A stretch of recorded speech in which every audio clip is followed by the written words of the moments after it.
Finally, let's look at the results of the form I asked you to fill in a few days ago.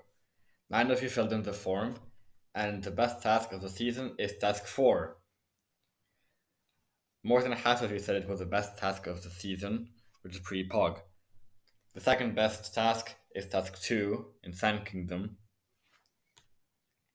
The contestant who got the most mentions as a good teammate is Pixel Panda, who got 3 people who said he was one of the best teammates, followed by Awesome Egron.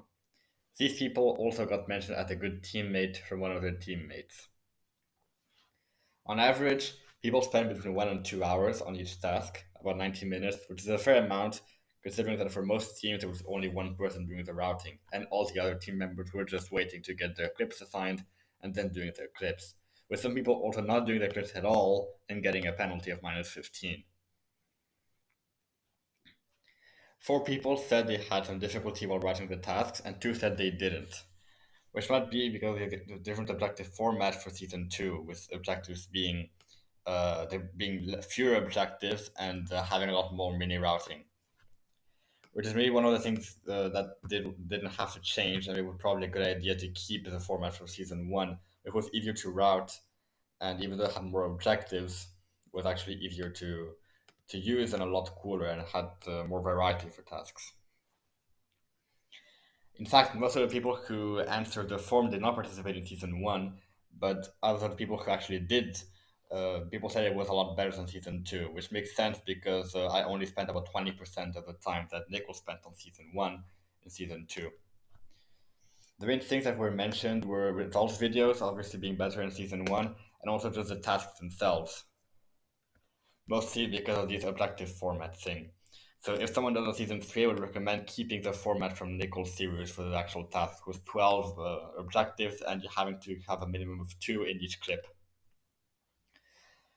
For the ELO system, 4 people said it was a good idea for team tasks and 3 people preferred the more conventional system. The other 2 did not know what the ELO system was, even though they did the series and got some points for it. One of the arguments was that it's better if the score rises instead of it going up and down all the time. But that can easily be fixed by, instead of having like minus 16, 0, and plus 16, just adding a set amount each one, each task. So that it starts at 0 for you're losing, and then it goes up. This makes the score start at 0 and never actually go below, which might be better, and it's still the exact same concept, so it's an easy fix. Other people never actually put arguments and just said ELO was bad for that, but actually specifying why.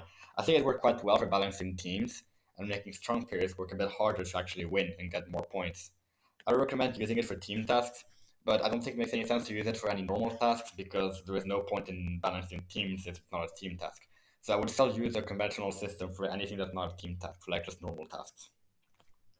The deadlines were usually okay and weren't too restricting, especially since most people didn't even do anything for the first 4 days. And for the H question, less than half of you actually said okay no, which was the answer because of the meme that originated while Marble Runner saying H okay no in the Team Donkey Kong chat on season 1. Which is really unpog because less than half of you actually knew that it was H okay no. These are the other answers for H. So overall, the series was quite lacking compared to season 1, partly because of the server being more inactive and also me putting less effort on it. However, this was still the most popular server's series while it was going on. All the other series were less popular than it, like that happened at the same time as team tasks. And it made some new people try out tasks like Fiota and Rackham's Met. The movement seen in the runs was on par, if not better, than that of season 2, and that's ultimately what makes the task pretty fun looking at the movement. So I think for what it was actually not that bad, although season 1 was definitely better. So thanks for participating in Team Task Season 2. It's been a great time, and we'll see you next time. H. Okay, no.